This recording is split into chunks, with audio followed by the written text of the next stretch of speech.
Bonjour à tous, voici la deuxième partie de la vidéo pour le cas SNCF. Je vous rappelle que nous sommes toujours sur le module numéro 3, la production, quelles évolutions? La question 3, comment le numérique influe-t-il sur la production d'une entreprise? Nous avons répondu dans la vidéo précédente au mot de la question, donc je ne reviens pas dessus. Et je vous rappelle que vous aviez fait l'activité 1 précédemment et que nous faisons désormais l'activité 2, comment identifier le numérique qui peut être une source de création de valeur. Donc la création de valeur, on l'avait vu aussi dans des cas précédents, je pense notamment au cas 1083 sur les jeans. Vous aurez la mission 4, la mission 5 et la mission 6 à réaliser. Vous lirez bien sûr le contexte et l'événement. Alors, Free to Move, qu'est-ce que c'est? Free to Move, en fait, c'est un service que crée la SNCF. Hein, vous lirez bien sûr plus en détail, mais c'est un service que crée la SNCF pour un petit peu concurrencer tous les sites style Blablacar qui, bien sûr, prennent une partie de sa clientèle. Ça fait une énorme concurrence, Blablacar par exemple, ou le covoiturage. Et la SNCF est en train de perdre énormément de parts de marché à cause de ce style de partage de voitures. Donc, ils veulent mettre en place une nouvelle façon de partager sa voiture. Alors, ce sont des toutes petites voitures qui sont mises à disposition des voyageurs, soit au départ des aéroports, comme je le mets ici, ou au départ des gares, par exemple. Donc, ce sont des voitures qui sont assez reconnaissables. Il y a un logo Free to Move et puis elles ressemblent plutôt à des petites voiturettes. Donc, bien sûr, toute cette première partie, nous l'avons déjà fait dans la vidéo précédente. Et nous arrivons donc ici au cas SNCF versus Free to Move. Donc, vous avez une première infographie qui vous explique comment fonctionne Free to Move. Donc, on télécharge l'application, on se connecte bien sûr, on a 15 minutes pour récupérer sa voiture. Et puis après, on peut laisser sa voiture quelques temps hein, aussi, le temps de faire des courses, le temps d'aller à un rendez-vous. Puis après, on va clôturer son application et rendre la voiture. À l'époque où j'ai fait le cours, où j'ai créé le cours, il y avait deux tarifs, le tarif découverte et le tarif fidélité. Alors, très franchement, on s'aperçoit que le tarif, c'est pas donné. C'est pas donné en comparaison d'une location toute simple de voitures comme chez Avis ou Hertz par exemple, hein, ou d'autres loueurs de voitures maintenant, hein, même Leclerc fait de la location de voitures. Donc c'est pas donné. Donc bon, à voir quels sont les bénéfices que en tirent les clients. Ensuite, vous avez un autre document qui vous précise qu'est-ce que la création de valeur. Donc ça, c'est des choses qu'on avait déjà vues dans des cas précédents. Bon, simplement, je rappelle les trois axes majeurs de la création de la valeur, mais grâce au numérique, la création de la valeur est un tout petit peu différente. On va développer la valeur client. Hein, il y a beaucoup maintenant de clients, depuis le confinement, qui utilisent le numérique, alors qu'avant, ils ne l'utilisaient pas. On va augmenter sa productivité et on va créer des activités innovantes, bien sûr, avec le numérique. Ça crée des nouvelles opportunités, des nouveaux modes d'échange, donc mettre en place du e-commerce alors que parfois certaines entreprises étaient un petit peu réticentes à faire du commerce en ligne. Le numérique permet aussi des nouveaux modes de production. On a vu la robotisation avec, dans le cas précédent, le cas SNCF, le robot qui pilote les wagons de marchandises, ou j'avais donné l'exemple aussi du robot qu'on a dans les hôpitaux pour opérer les gens. La dématérialisation, la dématérialisation, je dirais tout simplement, par exemple, des cartes de fidélité. Voilà, un exemple parmi tant d'autres.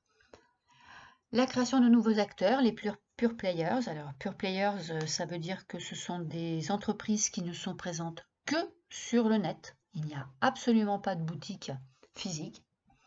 Donc, ce qui permet de gagner de l'argent, puisqu'on n'a pas de loyer à payer, loyer de la boutique à payer. Et puis enfin, les nouvelles sources de valeur comme l'exploitation personnelle des données. Si vous créez votre site en ligne, bien sûr, vous demandez les coordonnées des clients et ce fichier qui est constitué des coordonnées des clients est quelque chose qui peut se revendre très très cher. Alors bien sûr, c'est à faire sous certaines conditions puisqu'il y a la protection des données. Bien sûr, la création de valeur grâce au numérique vise 3 objectifs. On gagne en productivité, on le voit quand on supprime bien sûr un certain nombre d'employés par des robots, forcément on augmente sa productivité. On personnalise notre offre, on va essayer avec le numérique de ne pas faire la même chose que son voisin. Et bien sûr, ça permet de fidéliser les clients. Comme je l'ai dit, il y a beaucoup de personnes qui, par le confinement, ont opté maintenant pour le commerce numérique. Vous avez un autre document qui est la publicité personnalisée Free2Move. Comment la SNCF gère-t-elle la donnée de ses clients? Donc vous avez ici toute une explication sur les cookies utilisés par la SNCF. Et ensuite, vous avez les annexes qui sont mises à votre disposition pour répondre aux questions. Donc, on vous demande de définir le service Free2Move, donc il n'y a pas besoin de beaucoup de place. Vous voyez ici, j'ai laissé peu de place parce que c'est quand même une définition qui est très très simple.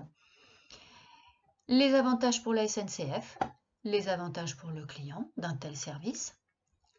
Quelle est la cible clientèle de Free2Move? Donc là, bien sûr, la SNCF ne propose pas ce service pour l'ensemble de ses usagers, mais il y a vraiment un segment très particulier qui est visé. Quel est l'objectif pour la SNCF? De mettre en place ce service, donc à court terme, et effectivement ensuite à long terme. Est-ce que la SNCF souhaite conserver ses clients qui font peut-être un essai avec l'offre découverte? Bon, à vous de voir en fonction des textes qui ont été lus. Pour l'annexe 7, qu'est-ce que la création de valeur? Donc il y a trois axes majeurs qui sont visés. Vous avez besoin du petit schéma que j'ai remis ici. Donc les 3 axes visés, ils sont ici. Les nouvelles opportunités technologiques, elles sont là. Et les objectifs, ils sont ici. Bien sûr, je n'attends pas que vous reproduisiez le schéma, mais j'attends des phrases. Pour l'annexe 8, qu'est-ce que la création de valeur? Donc là, je vous rappelle brièvement ce qu'on avait dit dans les cas précédents. Je me rappelle par exemple du cas 1083 avec le jean. On avait de la toile, on avait des fermetures, on avait dérivé. On transformait l'ensemble de ces biens pour créer de la valeur. Et bien là, c'est exactement la même chose. Je vous rappelle que transformer des biens et des services, c'est ce qui permet de créer une valeur ajoutée. Maintenant, cette valeur ajoutée, elle permet aussi de développer en même temps la valeur client. Elle permet d'augmenter la productivité. Donc là, je reprends le schéma tout simplement aussi qui est là. Et puis, troisièmement, ça permet de créer des activités un petit peu innovantes.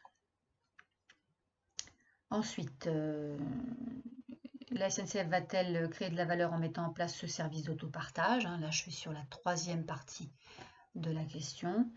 À vous, effectivement, de répondre à la question. Est-ce que on va créer quelque chose de nouveau? Est-ce que ce service va permettre aux gens qui veulent être mobiles de résoudre le problème? Bon, à vous de répondre. Voilà, je n'attends pas non plus de longues réponses. Vous voyez, je laisse une place quand même relativement courte pour répondre à ces 3 questions. Ensuite, l'annexe 9, il s'agit de reprendre ce que vous aviez vu en seconde sur le rappel de seconde sur les données personnelles. Voilà, je vous aide avec 2 petits morceaux de texte ici qui permettent un petit peu de répondre à cette annexe 9. Et puis, je vous souhaite bon courage pour répondre à toutes ces questions. Nous ferons la synthèse ensemble. Bon courage! Je reste à votre disposition par messagerie.